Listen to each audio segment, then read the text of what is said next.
त्याबद्दल तुम्ही समाधानी आहे का? आणि आजचा जो मुद्दा, आज काही मुद्दे तुम्ही मांडले, विशेषतः महत्त्वपूर्ण डॉक्युमेंट चोरीला गेले असं तुम्ही नाही, मी चोरीला गेलो असं म्हटलं नाही. कुठेही माझ्याकडनं चोरी हा शब्द आलेला नाही. मी म्हटलं मिसप्लेस्ड. काय ते संपूर्ण प्रकरण आहे व्यवस्थित? म्हणजे काही डॉक्युमेंट्स बद्दल त्यांचे वकील प्रश्न विचारत होते तेव्हा मी सांगितलं की आमच्यातल्या एका माणसाला डॉक्युमेंट्स कपाटात ठेवून ते सांभाळण्याची जबाबदारी दिली होती.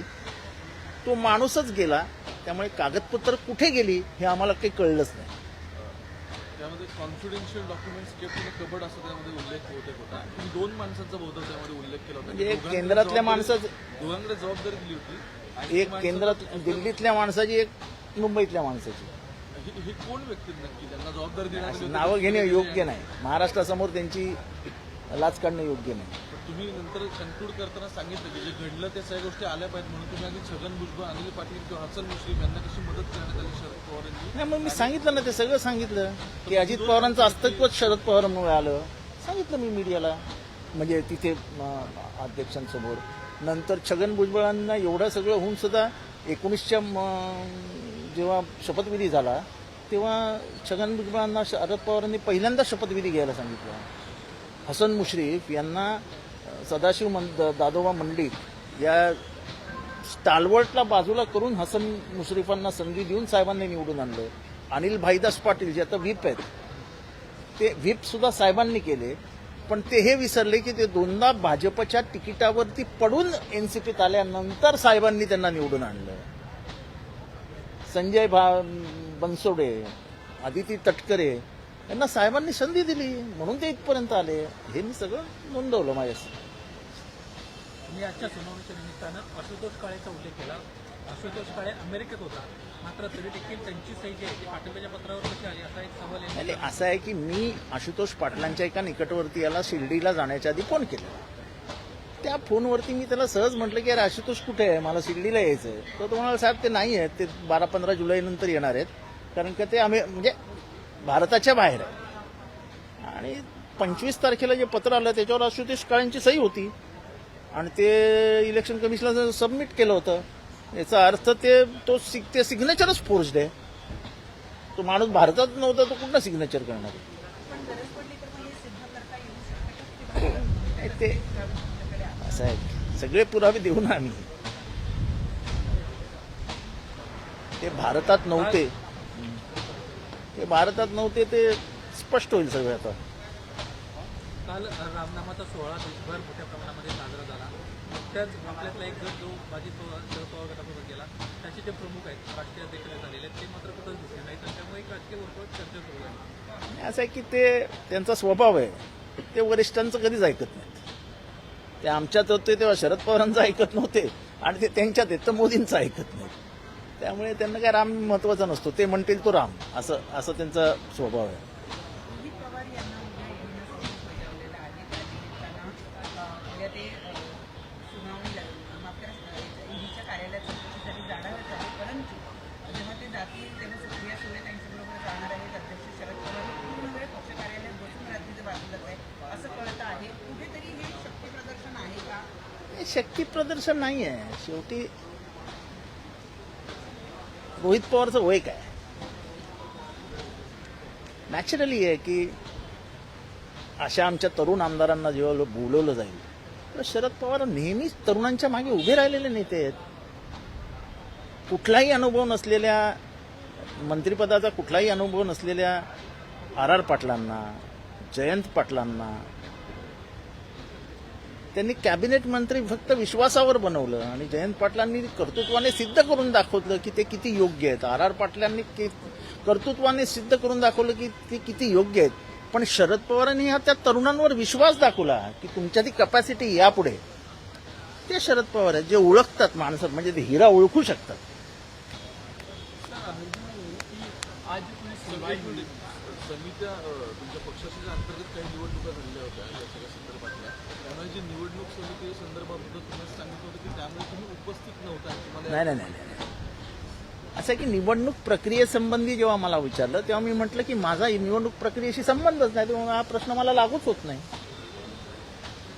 निवडणूक प्रोसेसमध्ये मी नाही ना. पितांबर मास्तर जे आहेत आमचे ते निवडणूक निर्णय अधिकारी आहेत. त्यांनी प्रोसिजर आखून दिली, त्या प्रोसिजरनुसार आम्ही पुढे गेलो आणि 1 सप्टेंबर 2022ला आम्ही साहेब इलेक्टेड अनअपोज्ड आले. सर तुमची साक्ष नोंदवल्यानंतर हेमंत टकले यांची साक्ष नोंदवण्यात आली आणि त्यांना एक प्रश्न विचारण्यात आला की जे पितांबर मास्तर आहे त्यांचं वय नेमकं किती? तर उत्तर देण्यात आलं की साधारण 80च्या वरती असेल. तर निवडणूक अधिकारी कोण असावा या संदर्भामध्ये आपल्या घटनेमध्ये असं आहे की criteria आहे की मला हे बोलायला सुद्धा लाज वाटते की तुम्ही लोकांची वय कसली काढता हो? कसली वय काढता?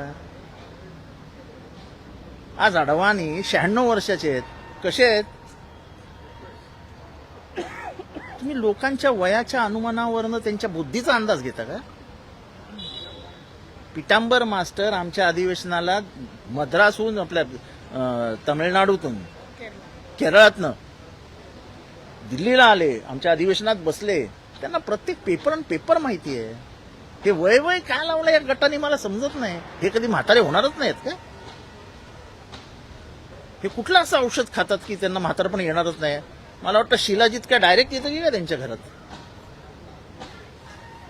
अजित पवारांच्या अनुषंगानं तुम्ही एक कमेंट महत्त्वाची केली की 2 जुलैला जरी शपथविधी झाला असता तरी 1 जुलैला मात्र त्यांना विरोधी पक्ष नेता म्हणून पत्रकार. नाही, पण ती स्पष्ट आहे ना की 1 जुलैला जेव्हा ऍक्सिडेंट झाला त्यांनी एकनाथ शिंदे आणि फडणवीसवर टीका केली. तेवढंच नाही तर 3 जुलैला पत्रकार परिषदेत शरद पवार आमचे नेते आहेत आणि तेच आमचं अध्यक्ष आहेत असं त्यांनी सांगितलं. 5 जुलैच्या झालेल्या संमेलनात त्यांच्या मागचा बॅकड्रॉप बघा, त्याच्यावरती शरद पवारांचा 10 फुटी फोटो आहे. हे मी थोडी खोटं बोलतोय, हे सगळं ऑन रेकॉर्ड आहे. ज्याच्यावर ज्या कागदावरती आमदारांच्या सह्या करण्यात आल्या होत्या त्याच्यावरती कोणती डेट मेन्शन करण्यात आली? कुठलीही डेट मेन्शन केली नाही. ते कारण का ते बॅकडेटेड डॉक्युमेंट करण्यात आला असं तुमचं काय होतं? ते डॉक्युमेंटच खोटं आहे. त्यांना 2 जुलैला केलेल्या दुष्कृत्यावरती पांघरून घालण्यासाठी इलेक्शन कमिशनमध्ये मदत व्हावी म्हणून ते खोटं डॉक्युमेंट बनवण्यात आलं. 2:30ला अशी कुठली बैठकच झाली नाहीये. आणि जर 30ला झाली असेल तर 30पासूनच त्यांनी डिस्क्वालिफिकेशनमध्ये आले. त्यांनी शेड्यूल 10च्या 2(1)A प्रमाणे ऑलरेडी अँटी पार्टी ऍक्टिव्हिटी केली. पण 30 तारखेला अशी बैठक कुठे झाली? ते दांगवा त्यांनी येऊन. आणि तुमच्यापासून कसं लपून राहिलं? तुम्ही एवढे सगळे खबरी पत्रकार जे झाडाच्या फांदीवरती चालणाऱ्या हव्याच्या दिशा सांगतात, ते त्यांना कळलं नाही की अजित पवारांच्या घरी अशी बैठक झाली, असा निर्णय झालाय, इतका आमदार उपस्थित राहिले, हे तुम्हाला कळलं नाही 30 तारखेला? याचा अर्थच हा की कोणालाही न कळलेली गोष्ट जेवढा एवढी गुपित ठेवण्यात येते राजकारणामध्ये तेव्हा ती गोष्टच घडलेली नसते.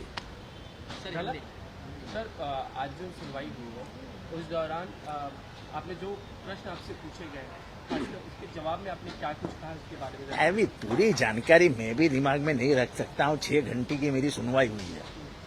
इतनी अगर मैं दिमाग में रखूँ तो मेरे दिमाग को कंप्यूटर लगाना पड़ेगा. संक्षिप्त में बताता हूँ. जो सवाल उन्होंने पूछे उसमें कुछ सवाल का जवाब मैंने दिया. जैसे डॉक्यूमेंट्स जो मिल नहीं रहे थे हमारे पार्टी के इलेक्शन के, तो मैंने ये बताया कि एक अलमारी में कुछ कागजात रखे गए थे, उसकी चाबी एक आदमी के पास थी. वो आदमी चाबी लेके भाग गया. दिल्ली में भी वही हुआ और इसलिए कागजात हमारे पास नहीं मिले हमको. 2018 तक के सब कागजात हमारे पास मौजूद है. 2019 तक के सब मौजूद है. 2021 तक के सब मौजूद है. ये एक बात हुई. और ये 9 लोगों ने जो ये छोड़ा उनके बारे में जब बात हुई तो मैंने कहा कि अजित पवार को क्या कुछ नहीं दिया शरद पवार जी ने. उनको महाराष्ट्र के रंगमंच पे, पॉलिटिकल रंगमंच पे लाया किसने? शरद पवार जी ने. भुजबल साहब को क्या नहीं दिया? इतने आरोप होने के बावजूद भी 2019 में जब शपथ विधि लेने का टाइम आया तो पहले उन्होंने कहा भुजबल साहब आप जाइए. अनिल भाईदास पाटिल जो विप है, जो पिटिशनर है, यहाँ पे रिस्पोंडेंट है, वो 2 बार बीजेपी से चुनाव हार चुके थे 2009 और 2014 में. 2019 में वो साहब के पैर पे आए तो साहब ने आशीर्वाद दे दिया कि जाओ चुनाव लड़ो. खुद जाके उनको चुन के लाया. तो मैंने गलत क्या कहा? मैंने बराबर कहा। मुझे एक सवाल उसके बाद ये उपस्थित करते हैं कि अगर मिसप्लेस है तो मिसप्लेस को लेकर आपने क्या कुछ कार्रवाई की है? ऐसा है, घर क्या मामला था, अब किसी के ऊपर चोरी का इंजाम लगाना जो 20 साल अपने साथ रहा है। शरद पवार इतने बड़े दिल के हैं कि तुम कुछ भी करो। जैसे 2019 में अजीत पवार चले गए थे, बाद में उन्होंने आके पैर पकड़ लिए शरद पवार के, तो वापस ले लिए, और शरद पवार है। लोकशाही मराठी ऐका, पहा, जागरूक रहा।